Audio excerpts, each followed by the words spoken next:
Support Lightning Debate on Patreon. Hi guys, Jeff here, and I'm coming at you with another video. So, in this video, I understand the season is rapidly approaching and we're about to get into the thick of things. So, one last video I want to make sure before you get into your first rounds is making sure that you know how to use cross-examination effectively. Most debaters, they're really solid on their cases. Their cases are rock solid around this point, or at least somewhat developed. They've practiced it, they've got their timing down. They know what they want to say in rebuttal, they have some form of blocks handled, they know what they want to do in rebuttal or how they're going to handle common arguments, they've got that down. But the one thing they usually don't prepare for is using cross-examination, because cross-examination can be very volatile because it's dependent on your opponent's case and you don't know what your opponent is going to say until they say it. So you want to make sure that you are prepared when you're asking your cross-examination questions. So let's get into it. So the first thing you want to make sure you do when you're in cross-examination is making sure that you understand your opponent's case. You don't want to start asking questions about something and trying to discredit something that you don't fully understand.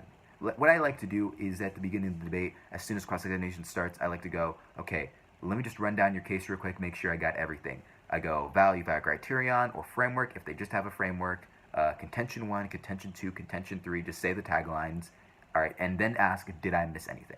You want to make sure that you understand. Now, if there's any argument that you state you want to understand, simply go, can you explain X in your own words to me? What are you saying here?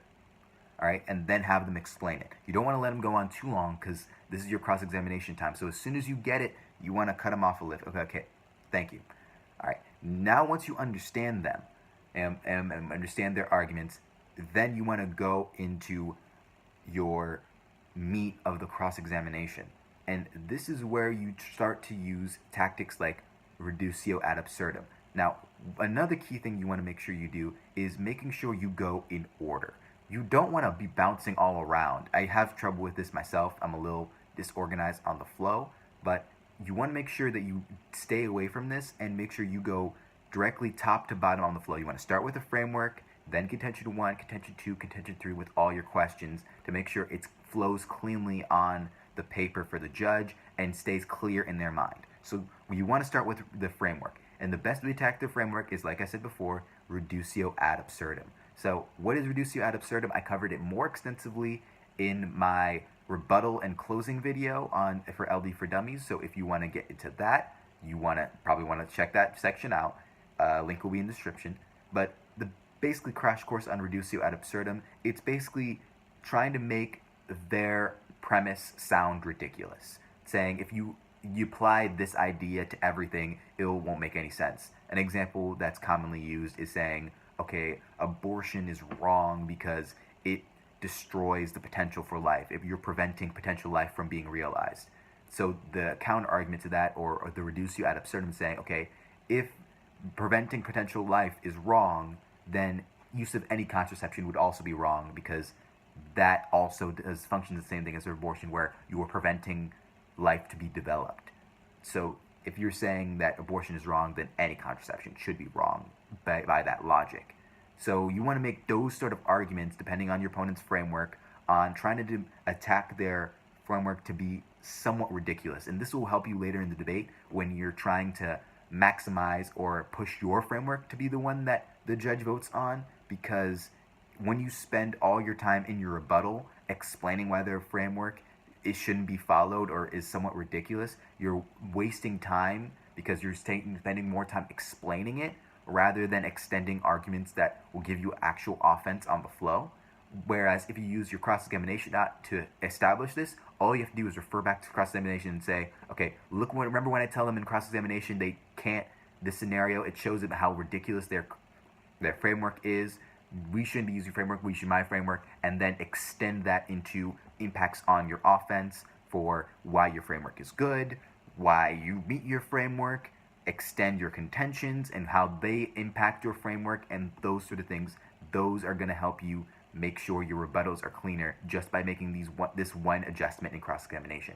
Now, after you've attacked their framework, you want to get into the contention. So this is a side note for more traditional debaters where you have a circuit where they don't allow for flex prep, or even if you're debating a traditional debater and they don't allow flex prep to be instituted, you want to use this time to look at cards and check sources, because cross-examination is really the only time you're going to be able to do this outside of obviously using flex prep.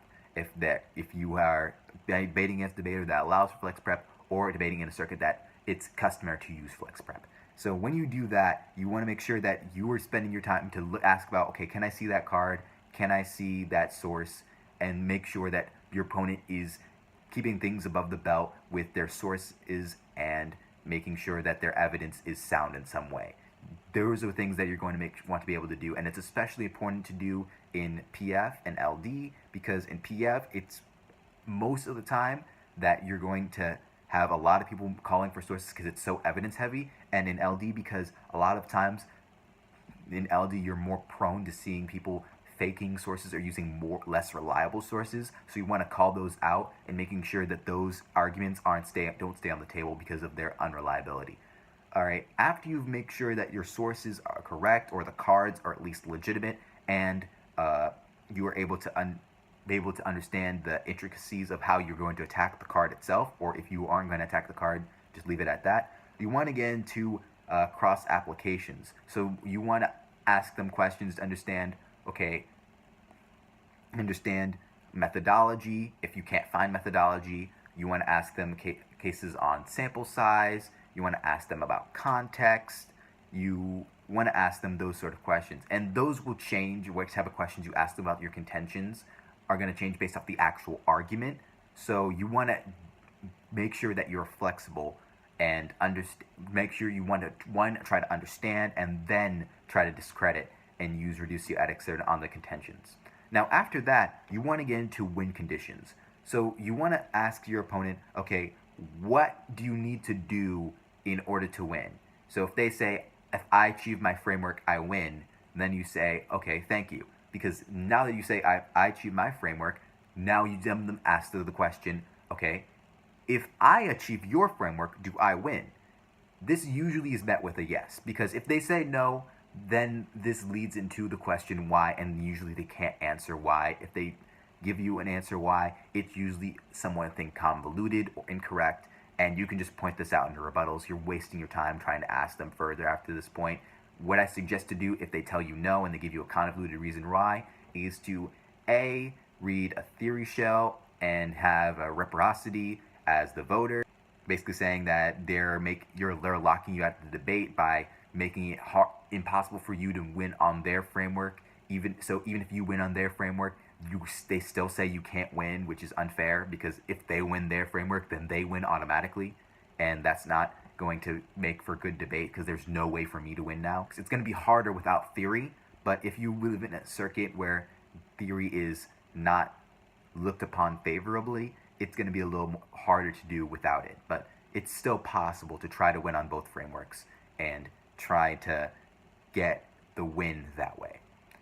So once you've made sure that you understand how you're going to win, then you want to make sure that you want to understand what blocks you're going to read. So while you're doing these cross-examination, you want to be flowing on your paper and writing down their answers and making sure that you know what blocks or what responses you're going to read on every contention. So right after cross-examination, I will suggest you take a little bit of prep time to make sure you have organized on what order you're going to go. And then right before the rebuttal, you give them your judge an off-time roadmap and tell them what order you're going to go in your rebuttal. Alright guys, so that's it for the video. Like and subscribe, and comment down below what videos you would like to see later in the series. Have a wonderful day, guys. Jeff out.